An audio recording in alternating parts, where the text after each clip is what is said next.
વ્યક્તિ સવારે ઉઠે ત્યારથી ટીવી અને મોબાઈલમાં હોય ને સાંજે સૂવે ત્યાં સુધી એ સ્ક્રીનમાં જ રહેતો હોય છે. તો એવું કોઈ કરિયર ઓપ્શન ખરું 12મા પછી કે સ્ટુડન્ટ્સ એમાં જ આવી જાય? તો તમારા માટે બેસ્ટ કરિયર છે journalism and mass communication. Mostly અમારે સ્ટુડન્ટ્સમાં બે વસ્તુ જોતા હોય છે કે એક તો કોર્સનું ફ્યુચર કેવું છે અને એમાં અર્નિંગ કેવું છે. તો જર્નલિઝમ અને માસ કોમ્યુનિકેશન વિશે જો વાત કરીએ તો આપ શું કહેશો? કોર્સનું ફ્યુચર ઇઝ વેરી બ્રાઇટ.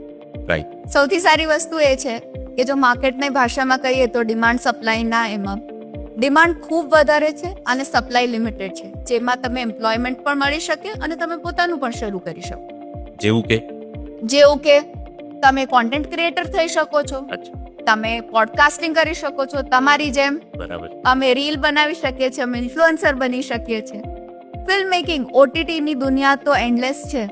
હું દુબઈની કે ન્યુયોર્કની કંપની માટે પણ રિમોટલી બેસીને પણ હું મારું કામ કરી શકું છું. આ કોર્સ ક્યાંથી કરીએ તો બેસ્ટ રહે? સાઉથ ગુજરાતમાં ઓરો યુનિવર્સિટી એ બેસ્ટ ઓપ્શન છે, કારણ કે અમારું ઇન્ફ્રાસ્ટ્રક્ચર એ વર્લ્ડ ક્લાસ છે. અમારા ક્લાસરૂમ ફેસિલિટીઝ અને અમારો કરિક્યુલમ જે કે ઇન્ડસ્ટ્રી બેઝ છે. એટલા માટે હું રિક્વેસ્ટ કરીશ કે જે લોકોને પણ આમાં રસ હોય એ લોકો ચોક્કસથી ઓરો યુનિવર્સિટી આવે, સેટઅપ જોવે અને ખાસ કરીને આ પ્રોગ્રામ માટે ઓપ્ટ કરે.